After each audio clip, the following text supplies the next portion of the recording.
Hello there, I'm David Busch and welcome to Busch History. Busch History is dedicated to the online pursuit of studying American history.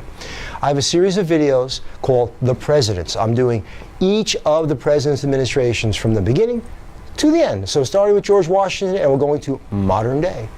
Anyway, I don't say which modern day is going to be because I plan on continuing these for a while. But nevertheless, each of these videos is fairly short and they take a look at the events specific to a president's administration. You can get a lot more information on my website at www.buschhistory.net. And let's get started. So here we have William Howard Taft, 27th President of the United States from 1909 to 1913. His Vice President was James Sherman. He was a Republican. As I said, his term of office 1909 to 1913. Who came before him and after him? What were their parties? Theodore Roosevelt was a Republican, came before him, and Woodrow Wilson followed him. He was a Democrat. Any unusual circumstances? Well, it's not that there were unusual circumstances. It's that he was simply a favorite of Teddy Roosevelt. Teddy Roosevelt had promised not to run for re-election after his second term, and he anointed William Howard Taft. And the popularity of Teddy Roosevelt and the friendship he had with Taft led the people in the United States to believe that Taft would simply be a continuation of Roosevelt's policies. He's also running against William Jennings Bryan, and William Jennings Bryan, you know, just doesn't have the fire. Doesn't have the fire. Very, very dynamic person, don't get me wrong, but people wanted a continuation of TR's policies. So the Electoral College, Taft 321, Bryan 162. Any catchphrases? Dollar diplomacy. Teddy Roosevelt had square deal. Dollar diplomacy is Taft's buzzword, and has to do with using American economic power around the world to gain influence and friendship.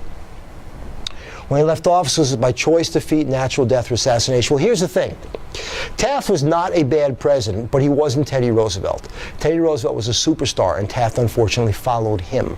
So while he did continue some of Roosevelt's policies, he didn't continue all of them, and Roosevelt wanted another shot. So Roosevelt comes back, and he's a third-party candidate in the 1912 election from something called the Bull Moose Party, because Republicans refused to nominate him again because he was too progressive for the Republicans. Taft was a little quieter and not quite as aggressive, not quite as forceful in getting things done. So we have a three-way race in the 1912 election. And as a result of that three-way race, Woodrow Wilson is going to become President of the United States, and that is the end of Teddy Roosevelt and William Howard Taft and their presidencies. Taft continues his antitrust activities. He goes after American tobacco and Standard Oil. And we have the continuation of the Payne-Aldrich tariff idea, or the tariff idea, and it's called Payne-Aldrich tariff underneath Taft. And it's in 1909, the tariff is lowered from 46 to 41%, but it placed higher tariffs on energy and minerals in the United States. In 1910, we get the Mann-Elkins Act, and the federal government will fix railroad rates. So we have more federal oversight in the economy. We also get the Mann Act, which says women can't be transported across state lines for the purposes of prostitution. We get the Webb-Kenyon Interstate Liquor Act, and that basically says you can't transport liquor into or through dry states, states that do not allow the consumption of alcohol. We have the 16th Amendment, which is now a formal income tax in the United States, and states admitted are New Mexico and Arizona, both in 1912. Foreign policy, as I mentioned, dollar diplomacy, 1909 to 1913. And basically, instead of threatening nations and showing them our power, aka the Great White Fleet, and speak softly and carry a big stick, we will invest in those nations.